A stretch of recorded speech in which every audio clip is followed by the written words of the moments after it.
Bonjour à tous, bienvenue sur le montage de Torcan, je suis Torcan. Aujourd'hui, on se retrouve pour le numéro 15 de notre duo Fat and Furious. Alors, pour ce numéro 15, montage du bloc moteur, troisième partie. Donc ça, c'est le numéro 15 de notre Dodge Charger. Donc, détail de nos pièces. Et puis, notre pas à pas, on vient continuer donc ce moteur.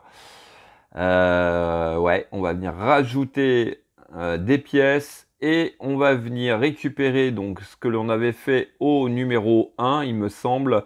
Ouais, je crois que c'est ça, c'était bien ça, c'est le numéro 1. On va venir le démonter pour ensuite venir l'adapter sur ce bloc moteur et puis rajouter encore des petites choses. Voilà. Et puis on aura notre résultat final ici pour ce numéro 15. Ensuite, numéro 15 de la Skyline. Alors, on a la roue avant gauche, donc détail de nos pièces, comme d'habitude. Et puis, notre montage. Donc là, on va venir poser la jante sur le pneu, fixer le tout. Et puis, on aura notre résultat final ici.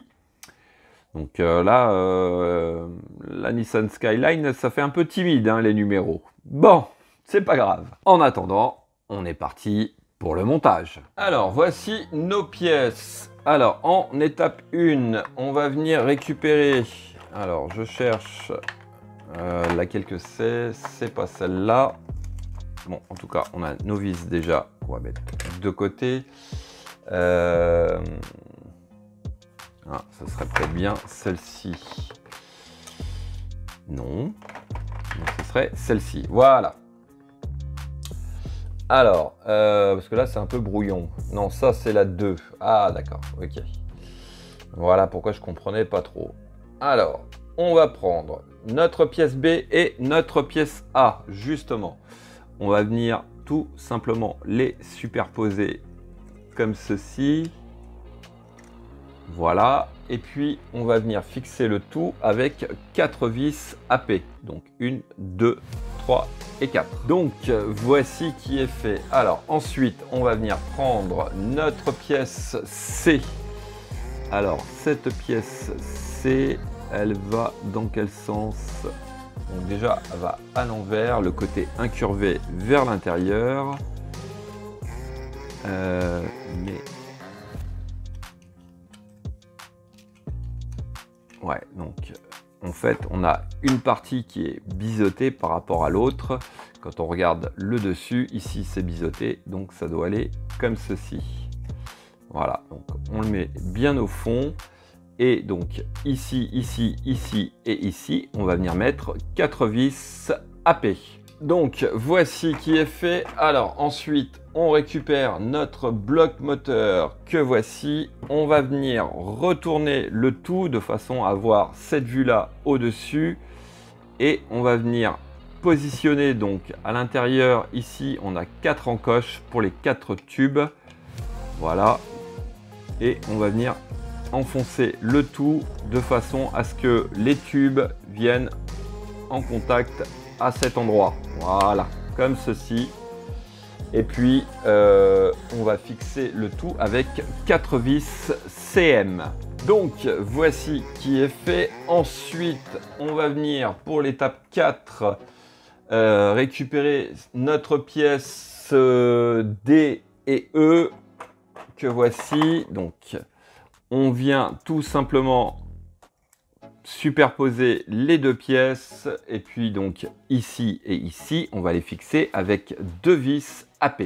Donc voici qui est fait. Étape suivante, on va venir positionner notre moteur comme ceci et notre plaque va venir par dessus comme cela et puis pareil on va fixer avec 4 vis AP aux 4 coins. Donc voici qui est fait. Alors ensuite, sur l'étape 6, on va venir récupérer notre montage du numéro 1. Alors, il faut déclipser cette partie. Donc, on va récupérer uniquement celle-ci. Alors, en étape 7, on va venir positionner le tout comme ceci. Donc par-dessus notre ensemble, comme cela. Voilà, alors là, ça vous fait un truc mais monstrueux. Et donc, au fond, ici et ici, on va venir mettre 2 vis AP.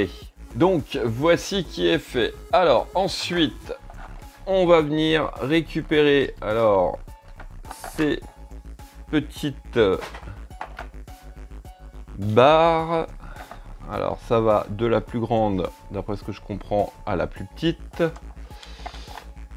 Quoique, non, ça a l'air d'être à peu près les mêmes. Alors, hop, je les positionne correctement, puisque... tac, tac, tac, tac. Ouais, ça va dans ce sens-là, visiblement. Oups. Donc, on va déjà les positionner correctement. Je crois que c'est comme ça. J'ai un peu de mal à différencier le grand côté du petit côté. Ouais, ça a l'air d'être ça. On va revenir récupérer 4 pièces F, donc qui sont dans un sachet à part.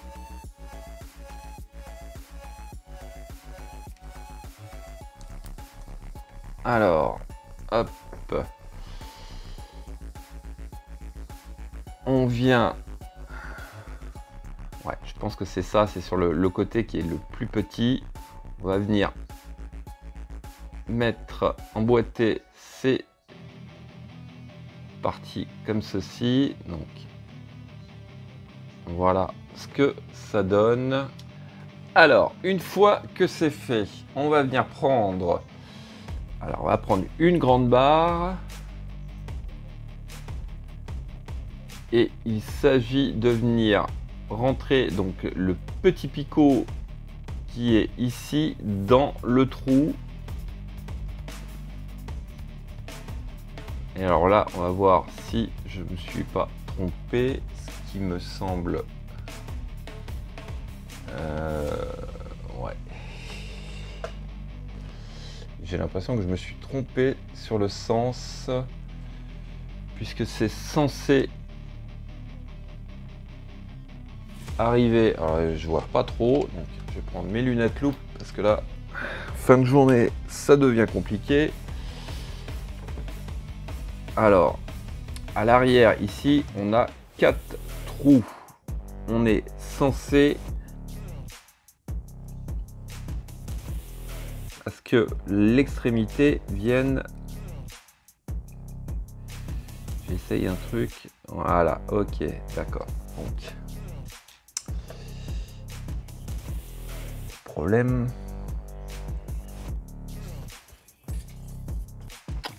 Ah ouais, mais on en a... Ouais, on en a encore 2 autres ici. Alors, je me serais peut-être trompé sur ces parties-là. En fait, on a 6... On en a beaucoup plus que ça. Alors, je reprends mon montage. Ok. En fait, ils nous en font voir 4. Mais c'est 4, voilà. 4 et 4 pour l'autre côté. Voilà où je me suis fait avoir. Donc ça doit faire ça en fait. Voilà. Donc de la plus grande à la plus petite. Donc ceux-là, on va les mettre de côté. Donc je vais rajouter, hop, hop, hop, sur ces deux-là, les petits embouts F. Voilà, donc on reprend. On va prendre la plus longue qui va au bout, donc ici.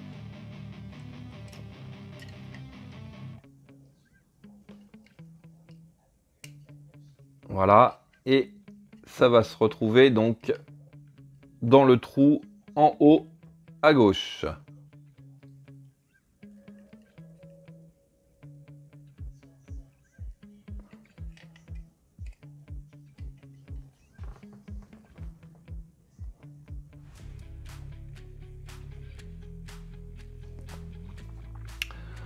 Ensuite, on prend le deuxième qui doit être pratiquement le plus court, l'avant-dernier plus court, qui va donc sur le trou au milieu, qui lui doit se retrouver, à mon avis, en bas. Ouais, c'est ça. Donc juste en dessous du premier que l'on vient de mettre. Voilà ce que ça donne normalement. Alors est-ce que je me serais pas trompé? Non, ça n'a pas l'air.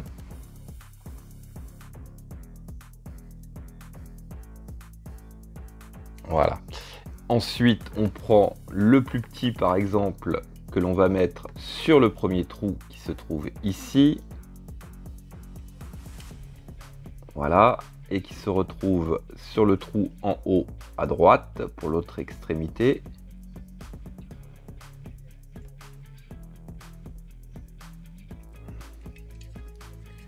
Donc je vais peut-être rentrer cette partie-là, parce qu'elle a un peu plus de mal à rentrer. Voilà, et je vais le rabattre comme ceci. Voilà. Et la dernière, qui elle va venir sur le dernier trou pour l'extrémité métallique. Et alors là, par contre, non, je vais peut-être faire l'inverse. Non, il faut que ça passe en dessous. Voilà.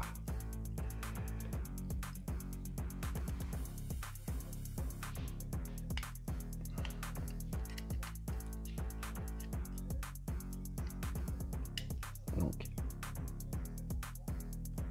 voilà, j'ai rentré cette partie-là. Maintenant, on va faire rentrer l'autre partie. Voilà.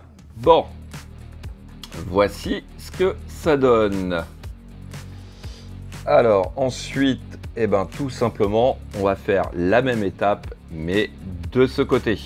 Et donc, voici qui est fait. Allez, on va s'amuser quand même à le remettre en place. Donc là, ouais, c'est la partie qui est pas terrible en fait dans la conception, c'est que ça devrait être plutôt avec un petit aimant. Donc ça peut être réalisable toutefois, mais voilà, parce qu'à force de clipser et de déclipser, j'ai peur que eh ben, ça s'abîme. Voilà, donc hop, voilà. Donc là, on a un sacré moteur. Oh la vache, il est quand même assez impressionnant. Ouais. Il est vraiment impressionnant. Bon, alors, ça, c'était notre numéro 15 pour notre Dodge Charger. Et on va passer au numéro 15 de la Nissan. Donc, voici notre pneu. Alors, première étape, il faut trouver... Apparemment, il y a marqué left sur le pneu. Ah oui, voilà, il est écrit juste ici. Donc, on va venir prendre cette demi-jante que l'on vient tout simplement emboîter comme ceci. Voilà. Elle est en place. Et puis, chose un peu bizarre, c'est que voilà, on va prendre l'autre moitié, on fait coïncider les encoches, enfin les œillets, les uns en face des autres, et puis c'est tout. Ouais, bon, de toute façon, parce qu'après il y a le système qui va venir ici pour fixer la roue. Mais bon, voilà. On n'a pas un pneu déjà? Non. Non, je croyais. Ça, c'était notre numéro 15 pour la Skyline. Donc, premier pneu. Ouais, il est hyper large. Ouais, ça le fait. Et puis, hop, ce superbe moteur qui avance à grands pas aussi pour la Dodge Charger. Fin de cette vidéo, il me reste plus qu'à vous dire à très bientôt pour de nouvelles vidéos. Pensez à vous abonner, à liker, commenter et quant à moi, je vous dis Ciao, ciao!